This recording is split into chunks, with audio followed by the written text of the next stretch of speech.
Frères et sœurs, bonjour tous. Ce matin, nous allons étudier ensemble le témoignage de Matthieu. Le contenu du chapitre 5. Hier, nous avons appris que le Seigneur Jésus-Christ, il prêchait l'évangile dans les synagogues de Galilée, prêchant l'évangile et guérissant toutes sortes de maladies. Après cela, de nombreuses personnes sont venues suivre le Seigneur. Cela parle aussi de nous, ceux qui, par le Seigneur Jésus-Christ, sont dix fils pour très nobles. Alors aujourd'hui nous allons étudier le chapitre 5 du témoignage de Matthieu. Nous allons étudier au sujet du Seigneur Jésus-Christ. Le sermon sur la montagne, le Seigneur Jésus-Christ appelle quelques disciples. Ce moment-là, il y avait 4 pécheurs qui étaient ses disciples. Quant aux autres, il semble que, ce moment-là, ils n'avaient pas encore d'appel. Ce moment, Jésus vit la foule. Ils montrent tous sur une montagne. Alors, les disciples vinrent aussi auprès du Seigneur. Quand la foule, elle s'assit sur l'herbe. Alors, le Seigneur Jésus-Christ commença les enseigner. Et qu'est-ce que le Seigneur Christ leur a enseigné? Tout d'abord, l'enseignement disait « Heureux, heureux, heureux ». Voyons. Quel genre de personnes sont heureuses? Regardons d'abord, quand le Seigneur Christ a prononcé sa première parole d'enseignement. Il a dit ceci: ceux qui sont conscients de leur chéresse spirituelle sont heureux, car le royaume des cieux est eux. Le Seigneur a dit, ceux qui sont conscients d'être spirituellement dèches sont heureux. Alors, est-ce qu'une personne consciente de sa chéresse spirituelle est heureuse? Oui, elle l'est. Regardons. Beaucoup de gens ne savent pas du tout que leur esprit est dèche. Ils ne savent pas que eux, la vie venant du Saint-Esprit, n'existe pas et dèche. Ils ne s'en rendent pas compte. Parce qu'ils ne s'en rendent pas compte, ils ne sont pas venus s'approcher de notre Seigneur Jésus. Mais ceux qui sont conscients de leur chéresse spirituelle, ils viennent s'approcher du Seigneur Jésus. Alors, leur esprit n'est plus dèche. Au contraire, dans leur esprit, la vie devient florissante. Il y a plus de 10 ans, nous avions une sœur, la sœur Jaoruan, qui a vu dans une vision un arbre plan au milieu du désert. Cet arbre était dèche. Alors, elle a rallié la vie en elle, et cet arbre quittait dèche spirituellement. Alors notre sœur, se rendant compte de sa chéresse spirituelle, après plus de 10 ans, a fait la connaissance du frère Heber. En entendant le frère Ashber prêcher la vraie, elle a eu très soif, soif d'assimiler la vraie prêche par le frère Heber. Ainsi, son esprit n'a plus été dèche. Au contraire, sa vie n'a cessé de s'épanouir. Betty par le précleste. Betty par le précleste Jova. Pour que sa vie spirituelle ne soit plus dèche, devenant un arbre au feuillage luxuriant, portant beaucoup de fruits. Un arbre char de fruits, c'est cela se rendre compte de sa propre chéresse spirituelle, pour ensuite se rapprocher encore plus du précleste et du Seigneur. Alors, tous les hommes sont dèches spirituellement. Mais ceux qui s'en rendent compte sont heureux, car celui qui s'en rend compte accueille celui qui peut donner le Saint-Esprit, le Seigneur Jésus-Christ. Ainsi, ils pourront entrer dans le royaume des cieux. C'est en cela que ceux qui se rendent compte de leur chéresse spirituelle sont heureux. Nous continuons, regardez, il est dit ici, heureux ceux qui pleurent, car ils seront consolés par Dieu. Nous qui pleurons, nous sommes heureux, car ceux qui pleurent, comme l'a dit le Seigneur Christ, vous tous qui peinez et portez un fardeau, venez-moi, car je vous donnerai du repos. Tous ceux qui peinent, qui ont travers toutes sortes de souffrances et de fardeaux, ils attendent le salut du Rédempteur. Ceux qui ont travers beaucoup d'afflictions, ils désirent un Rédempteur pour les sauver, un sauveur pour venir les sauver. Alors, ces enfants, ils ont attendu le Rédempteur de l'humanité. Ils ont reçu le Seigneur Jésus-Christ. Ainsi, ils ont reçu la consolation du prêtre et du Seigneur, car ils ont baptisé au nom du Seigneur et ont obtenu le salut du Christ Seigneur. Mais avant que le Christ Seigneur ne vienne, ils ont traversé beaucoup de souffrances, persécutés par les gens du monde de Satan, attaqués par les anges, de tchous de Satan. Ce qui les a fait souffrir indiciblement. Mais, la fin, ils ont été consoles, car ils ont accueilli le Seigneur Jésus-Christ. Comme l'a dit le Seigneur, vous tous, qui peinez, vous qui portez un fardeau, venez-moi. Je vous ferai trouver du repos. Vous, apprenez de moi.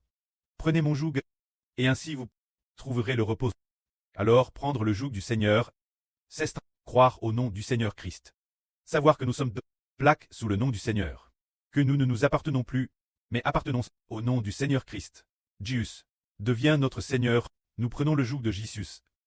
En le laissant entre notre Seigneur. Alors, nous qui fatiguons et travaillons dur, charges de fardeau, et qui sommes souvent dans la douleur, sommes au contraire bénis. Car, nous recevons la consolation de Dieu. Dieu pardonne nos péchés et nous accepte comme enfants de Dieu.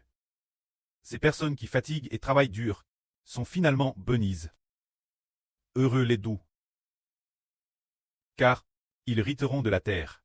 Comme ritage. Très doux, c'est très, intérieurement comme le Seigneur Christ. Tout comme la prophétie biblique du Seigneur Christ le dit.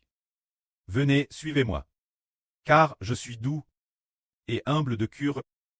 Ces personnes douces, qui ressemblent au Seigneur Christ, ce genre de personnes, sont bénies, car elles seront comme le Seigneur, et pourront hériter de la terre comme héritage. Le prêt va donner la terre, qui, il la donnera, aux personnes douces. La terre sera donne ces personnes. Car, le Seigneur Christ, après avoir RGN, va, tous ceux qui acceptent le salut du Seigneur Christ, qui se détournent pour revenir Dieu, quand eux, leur faire recevoir la terre comme héritage. C'est-à-dire, ces personnes douces et humbles de cœur deviendront le peuple du Seigneur Christ, deviendront les enfants du Seigneur, et finalement, recevront la terre comme héritage. Ceux qui ont faim et soif de justice sont bénis, car ils seront rassasiés. Avoir faim et soif de justice. Qu'est-ce que cela signifie? La justice signifie, je ne veux plus pécher, je veux pratiquer la justice, je veux être un homme juste, je ne veux pas vivre dans le péchage, vivre dans le péchage, ne plaît pas l'Éternel. Je désire ardemment, si ardemment, pouvoir vaincre le péchage, si désireux de vivre dans la lumière, si désireux de vivre dans la lumière, si désireux de pouvoir accomplir la justice de Dieu. Alors, ceux-ci vivent. Ces personnes deviennent, pour la justice, des personnes à faim et à soif, diront ardemment vaincre le péchage, diront ardemment, libérés des chaînes de Satan. Ceux qui aspirent pratiquer la justice sont bénis, car ils seront rassasiés. Auparavant, ils voulaient tant vaincre le péchage, aspiraient ardemment, ne pas vivre dans le péchage. Mais peu importe leur désir, ils étaient toujours enchants par Satan, rendus captifs, vivant dans le péchage. Mais, maintenant ils sont bénis. Ils acceptent Jésus, et seront rassasiés. Acceptez Jésus-Christ. Par le nom de Jésus-Christ, nous devenons justes, et dans la justice, nous sommes rassasiés. Le péchage ne peut plus nous dominer. C'est cela. Vivre dans la justice. Ceux qui ont faim et soif de justice sont rassasiés.